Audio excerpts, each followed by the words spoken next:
Emma Collins hadn't had a good night's sleep in months.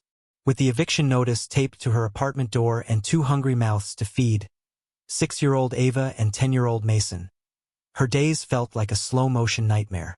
She juggled two part-time jobs, one at a gas station and another cleaning offices at night, but the math never added up. The bills grew while her bank account dwindled. It was during one of those sleepless nights, eyes burning from scrolling listings on her cracked phone, that she saw it. 4-bedroom Victorian fixer-upper, $18,000 OBO. Immediate sale. No inspections. Buyer beware. The photos were grainy and poorly lit, but even through the pixelation she could tell it was massive. Peeling paint, boarded-up windows, ivy creeping up the sides like green fingers, but it had bones. Character. A fireplace. Even a clawfoot tub. Emma didn't think twice. She called the number. A man picked up.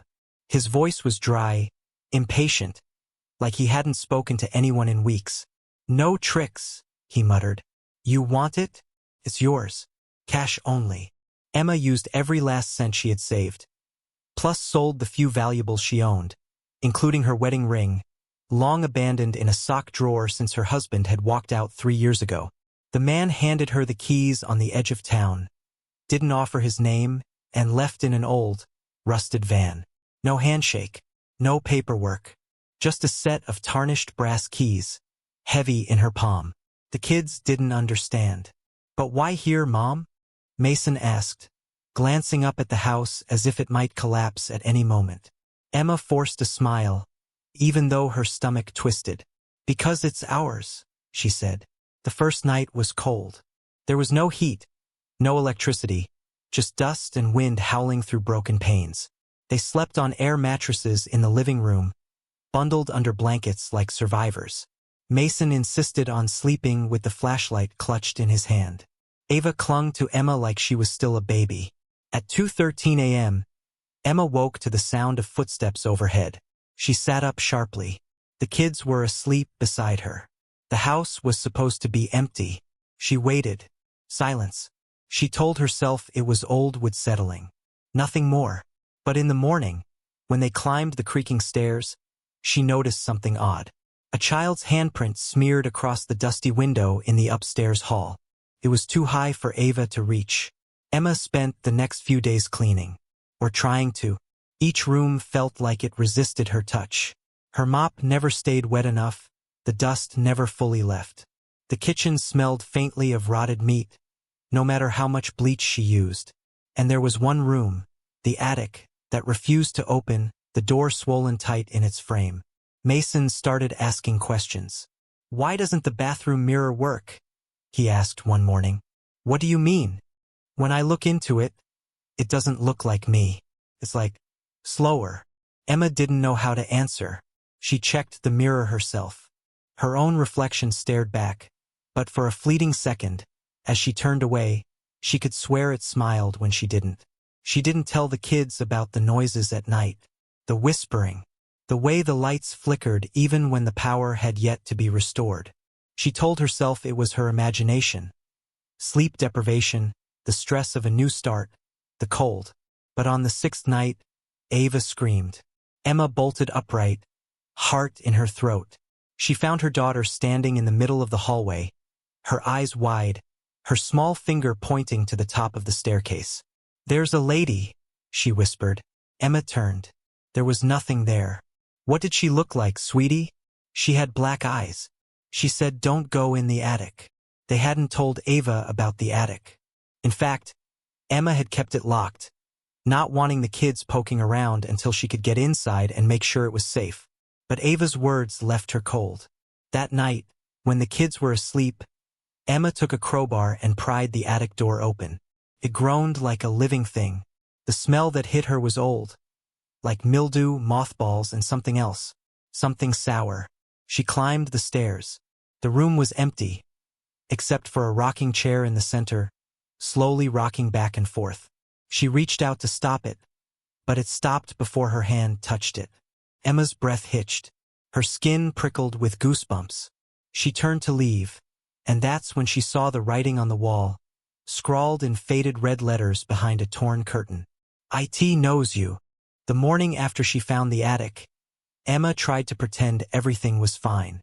She smiled through breakfast, spread peanut butter on toast with shaking hands, and packed Mason's backpack as if her world hadn't shifted overnight. But she kept glancing up at the ceiling, half expecting that door to creak open on its own again. Something in that attic wanted to be found, and something else didn't. The kids seemed quieter than usual. Ava stared at the living room window for nearly 10 minutes straight while eating cereal. When Emma asked her what she was looking at, she simply replied, "She's still there." Emma rushed to the window. Nothing but the frost-covered yard and the edge of the woods. But Ava didn't blink. She was outside last night. Now she's closer. Emma didn't know what terrified her more, the thought that her daughter was imagining things, or that she wasn't. Later that afternoon, Emma decided to search the town library for answers. It was an old building just like everything else in Brookvale. A dusty, near-forgotten place staffed by an older woman with cloudy eyes and a name tag that read Dolores. When Emma asked if there was any history on the house at 73 Elk Hollow Road, Dolores looked up sharply. "You moved in there?" Emma nodded. "Just last week." Dolores muttered something under her breath. Then, without another word, she shuffled toward the archives, motioning for Emma to follow. They descended into the basement, where files were stored in brittle manila folders and labeled in faded ink. Dolores handed her a thin stack. "Don't say I didn't warn you," she whispered, and returned to her desk without another glance. The first article was dated September 1934. Family of 4 found dead in home, suspected murder-suicide. Emma's heart dropped as she scanned the yellowed newspaper clipping. A man named Harold Dunning had reportedly lost his job during the Depression, fallen into madness, and killed his wife and 2 daughters before taking his own life in the attic. Her attic. The next article was from 1957. A young woman disappeared inside the house. Her body was never found. Only her shoes, placed neatly outside the attic door. Then 1979. A pastor and his wife tried to convert the home into a halfway house for troubled teens. Within 3 months, one boy was dead, stabbed in his sleep. Another vanished entirely. The house changed hands a dozen times after that. Each time, tragedy followed. Each time, the house waited. Emma closed the folder with trembling fingers. It was more than bad luck. The house fed on people.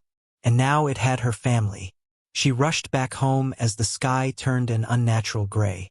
Mason met her at the front door, pale and shaking. "There's something in the walls," he whispered. Emma crouched down. "What do you mean, baby?" "I heard talking, not whispering like chanting, behind the wall in the hallway, and my closet keeps opening even when I lock it." Emma followed him upstairs, clutching the crowbar she'd brought in from the car. She pressed her ear to the hallway wall. For a moment, all she heard was silence. Then, "Sacramentum in tenebris, Sacramentum in tenebris," Latin, over and over like a prayer, or a curse. Her breath turned cold in her lungs. She pulled Mason back and grabbed Ava, who was sitting on the floor drawing. But her drawing stopped Emma in her tracks. It showed their house. Windows dark, the lawn overgrown. But inside was a figure. A black silhouette with long arms and no face. Its hands stretched down toward the children drawn inside the house. And beside it, in shaky, backwards letters, Ava had written, "She lives in the dark." That night, Emma tried to sleep with the kids in her bed. They locked every door and window. She even shoved a dresser in front of the attic. Still, the whispering came. This time it wasn't in Latin. It was clearer, closer. "Bring them to me." Emma's eyes snapped open. The voice had been inside her head. It echoed like it had crawled through the marrow of her bones. She leapt out of bed, pacing, searching for the source, hands trembling as she turned corners, checked doors, checked under beds. The front door creaked open. She hadn't unlocked it. Cold air rushed in, and with it, footsteps. Slow, wet, dragging. Emma grabbed the kitchen knife again. Her hand shook so hard she nearly dropped it. She stepped into the hallway and froze. There was a figure at the bottom of the stairs. A woman. dressed in black. Her hair stringy and wet like she'd climbed out of a river. Her face was sunken and pale, but her mouth was smiling. That terrible, wide, knowing smile. Emma opened her mouth to scream, but the woman spoke first. "You brought them.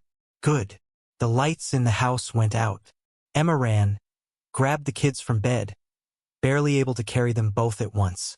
They screamed, confused and crying as she bolted down the stairs. But when she reached the front door, it slammed shut. They were trapped. Emma turned to face the woman, who now stood just inches away. Her eyes were black pits. Her voice came from all directions at once. "Every mother brings them back, and every mother leaves alone." The silence after the woman's final words was deafening. "Every mother brings them back, and every mother leaves alone." Emma stood frozen, her back pressed against the door, her children clutched tightly at her sides. The woman, that thing, had vanished. Not into shadows, not into another room. She had simply ceased to be there, as if she'd only been a thought, a threat, prophecy. Emma didn't sleep that night.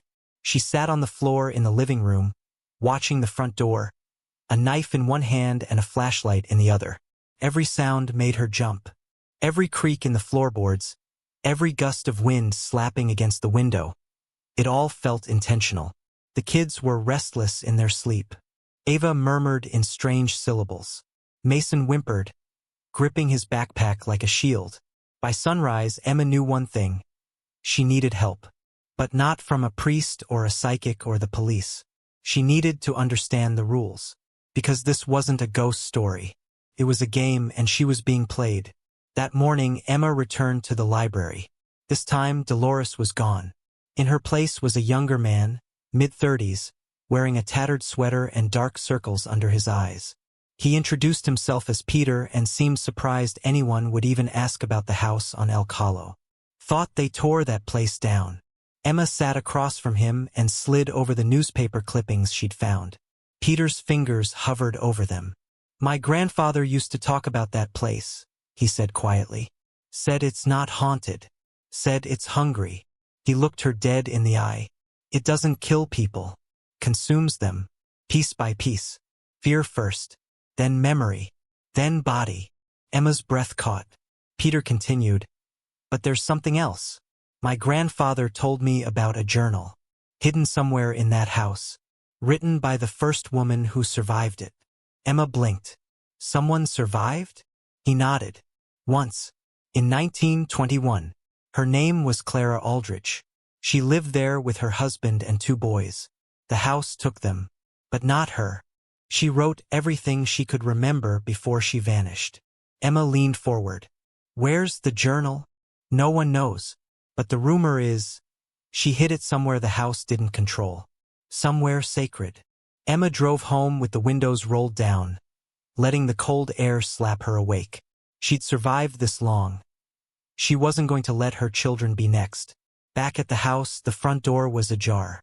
Her heart nearly stopped. She rushed inside. The kids were still there, safe but shaken. Mason pointed to the staircase. "She was in the hallway," he said. "She was watching us from the attic door." Emma hugged him tight. They couldn't wait any longer. She needed to find that journal. She searched for hours, pulled up floorboards, checked behind every cabinet, climbed into crawl spaces filled with cobwebs and rusted nails. Nothing, until she returned to the attic. The room was freezing, colder than outside. Her breath fogged the air like smoke.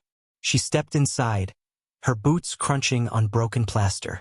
The rocking chair stood still now, as if holding its breath. She turned in a slow circle, then stopped. Behind the brick chimney was a small wooden cross. Not decoration, a marker. Emma knelt, heart pounding. She pried at the floorboard beneath it. The wood groaned in protest but gave way. Inside was a metal tin, old, rusted shut. She forced it open with the crowbar. Inside, wrapped in what looked like a piece of funeral cloth, was a leather-bound journal. Clara Aldrich's name was etched into the front. Emma flipped it open and began to read. The pages were frantic, scratched in a hurried, almost illegible script. Clara wrote of her sons, How they were lured into the attic by a woman who smelled of wet leaves and ashes. How her husband began sleepwalking, whispering in Latin. How the house spoke through its walls. The journal confirmed what Emma feared. The house didn't haunt. It took. But Clara had learned something else. Something vital. It only stops when a pact is made. The final page read. It must take one soul willingly given, or it will take all by force. Emma stared at the words for a long time. Then she turned the page and saw a map. A crude drawing. The house. A room beneath the basement. One Emma had never seen. A place Clara called the Root. That's where it sleeps. That's where the bargain must be struck. But beware. The Root is alive. Emma lowered the journal. Her breath was shallow. Her hands cold. She had a choice. Walk away. Abandon the house. Leave the town and risk it following them. Or go beneath it. Into the dark. To strike a bargain. That night, Emma told the kids to stay upstairs, no matter what they heard. She armed herself with the journal, a flashlight, and a prayer that hadn't passed her lips in years. She found the hidden door in the basement behind the water heater, just as Clara had drawn it. Covered in dirt, roots growing over it like veins. She pulled it open. Stairs led down into the earth. Not a cellar. A crypt. The air was thick, wet, breathing. Each step echoed like it was being swallowed. At the bottom was a small chamber. The walls were pulsing slightly, as if covered in flesh. In the center was a stone altar, and above it, that woman, waiting, smiling, those black eyes. Emma stepped forward. I know what you are, she said. The woman didn't move. Emma raised the journal. You want a pact? You want a soul? The woman's head tilted just slightly. Then take me, Emma said. But leave them. My children walk free. Silence. Then the woman stepped forward and smiled. But behind that smile, Emma saw something else. Doubt. The altar had split like dry bone. Beneath it was no longer a floor, but a gaping, pulsing hole that breathed out the stink of centuries. Mildew, rot, and something far worse. The metallic tinge of old blood. Emma stood at its edge, the flashlight flickering in her shaking hand. It wasn't over. The woman was only a vessel, a mouthpiece. The real presence, the thing that ruled this house, had yet to show itself. And now she had summoned it. The darkness below moved, not with steps, not with shape. It shifted like liquid shadow, like thought taking form. And from the center of that void came a voice. Not spoken, not heard, but felt, like a vibration in the spine. You are not enough. Emma gritted her teeth. We had a deal. The entity's presence expanded. The basement ceiling trembled. Dust rained down from the cracks. She broke the pact. Not you. Emma remembered Clara's words in the journal. A pact must be made willingly. But if the vessel, the woman, had tried to take Emma by force, the deal was void, and the entity was still hungry. Suddenly, from upstairs, a scream. Eva. Emma turned and bolted up the basement steps, flashlight swinging wildly. She nearly slipped, blood pounding in her ears, every instinct screaming one thing. Too late. She threw open the basement door and ran into the hall. Mason was in the living room, sobbing, pointing toward the stairs. She's up there. She went into Ava's room. Emma sprinted past him, 3 steps at a time, nearly colliding with the wall at the top. Ava's bedroom door was open. The air was freezing. Inside, Ava stood facing the corner, completely still. Emma called her name. No response. Then Ava turned slowly, and Emma gasped. Her daughter's eyes were pitch black. Her voice came out distant, hollow. He likes it better when they're small. Emma backed away, whispering, No, no, no. This wasn't possession. This was puppeteering. The house had reached its hand into her daughter, and now it wanted to wear her like a glove. Emma remembered what Clara had said. It only stops when a pact is made. But what if the pact could be rewritten? What if Emma could decide what to offer? She ran to the attic. The rocking chair was moving again. Faster this time, like a metronome gone wild. She slammed it to the ground and reached for the floorboard where the journal had been. But it was gone. In its place, something new. A single photograph. It was Clara standing beside her two boys. But behind her, that woman. The vessel. Only in this photo she wasn't blurry. She wasn't hiding. She was smiling, hand on Clara's shoulder. Emma flipped the photo over. On the back was a single line in Clara's handwriting. "You can't banish what's part of you." Emma's breath caught in her throat. Clara had made the pact herself. She hadn't escaped. She had merged. She became the new vessel. And the house had kept her. Forever. Suddenly, Emma understood. The woman in black wasn't just a ghost. She was the last mother. Clara had made her bargain, and was now the puppet used to lure others into sacrifice. Just like this thing wanted Emma to become. That was the real cycle. Mothers were taken. Children offered. Bargains made. The house fed. Over and over again. And now it wanted Emma to replace Clara. To become the next mouth. The next lure. It wasn't trying to destroy her. It was offering her a role. She ran back to Ava's room. Her daughter now stood in the center of a chalk circle she hadn't drawn. The wallpaper was peeling, the air thick with static. Mason stood outside the door, too afraid to come near. Emma stepped in. The door slammed behind her. The walls pulsed. The whispering began again, in that same sick cadence.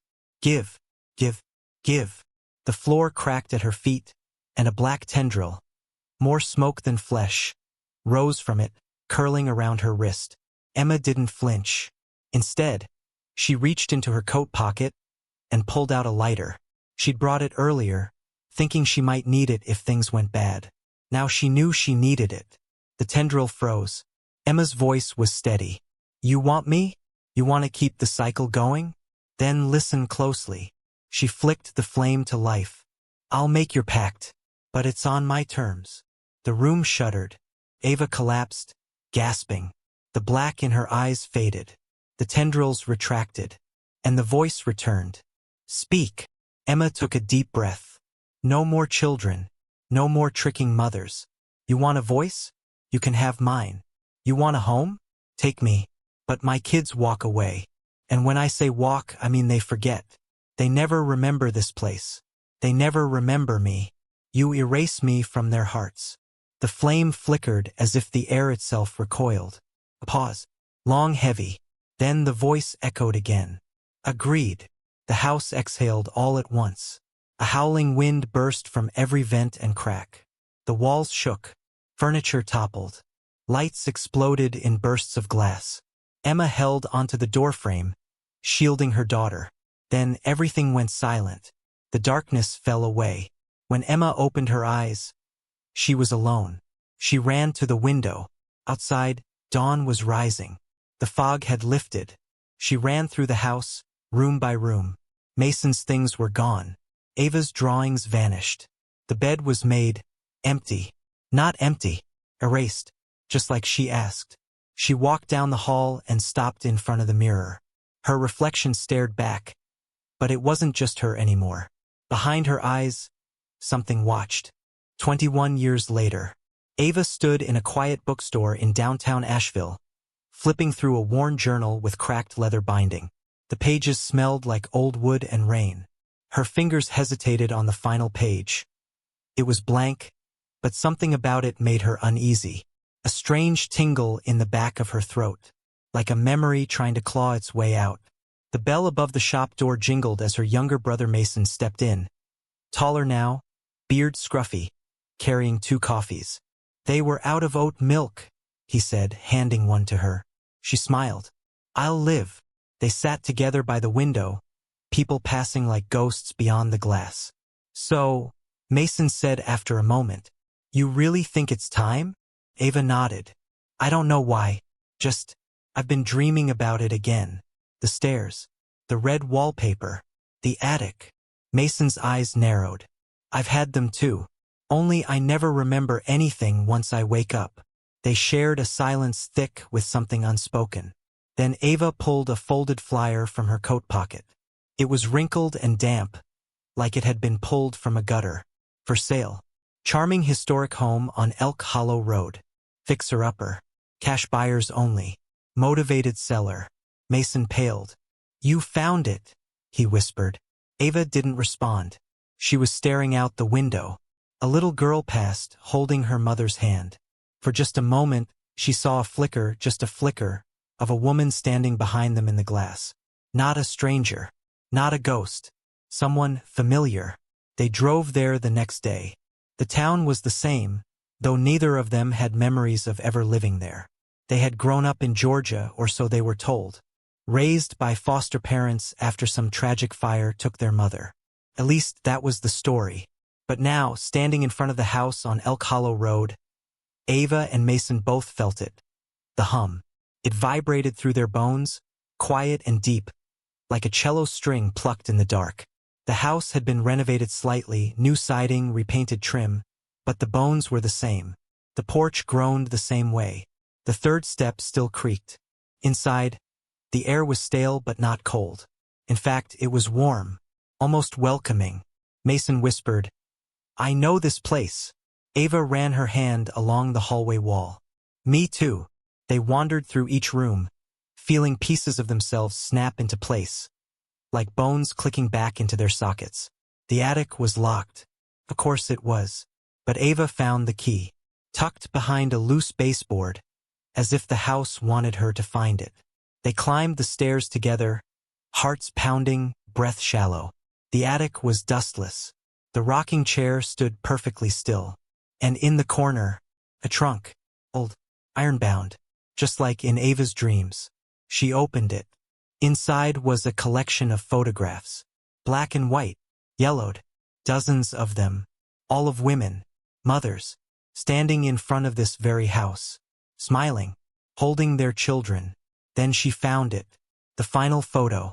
It was of her, Ava, barely 5 years old, standing on the porch. Her mother, Emma, kneeling beside her, hands on her shoulders. Ava dropped it. Her breath came sharp.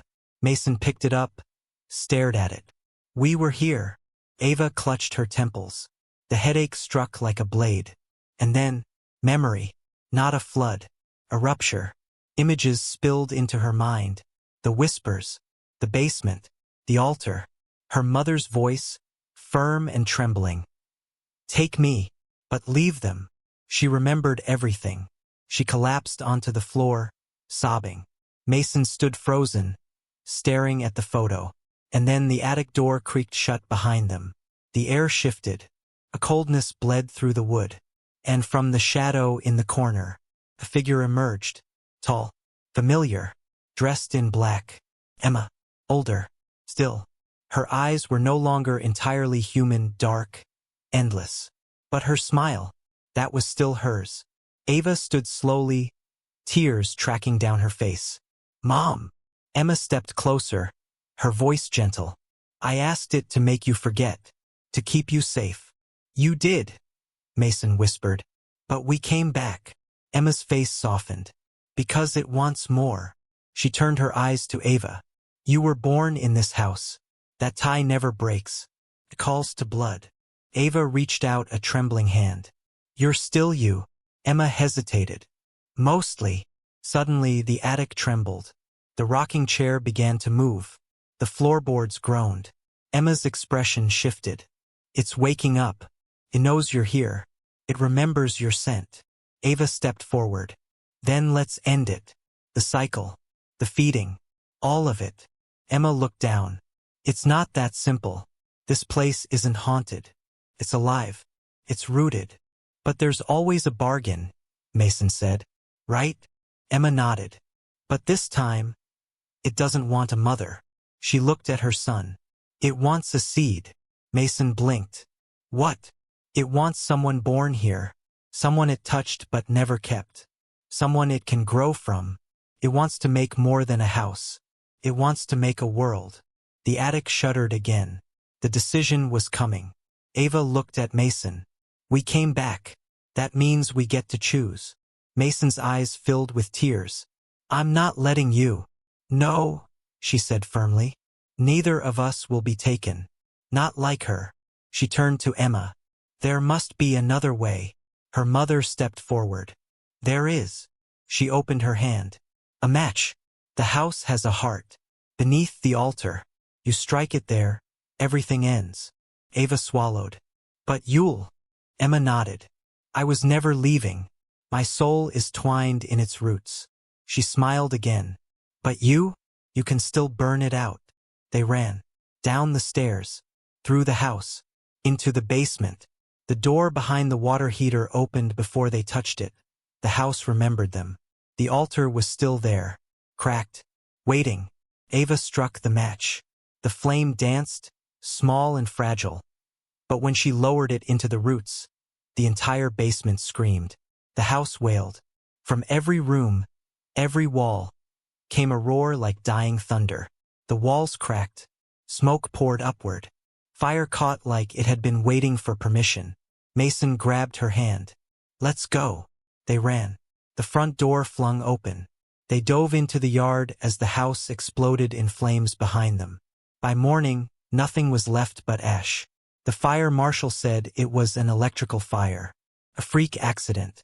No one could explain the photos, the bones found beneath the foundation, or why the land beneath the house was soaked in salt, as if something had tried to sterilize it from the inside. 6 months later, Ava stood in front of a small house in North Carolina. Clean, bright, safe. She was holding a letter. It had no return address. Inside was a single sentence. The house is gone, but the land is patient. She crumpled it. Mason walked up beside her. Do you think it's over? He asked. Ava looked down at her hands. For a second, the shadows between her fingers looked deeper. I think we closed one door, she said. But something else might be waiting behind the next. They walked inside. And for just a moment, just one, the hallway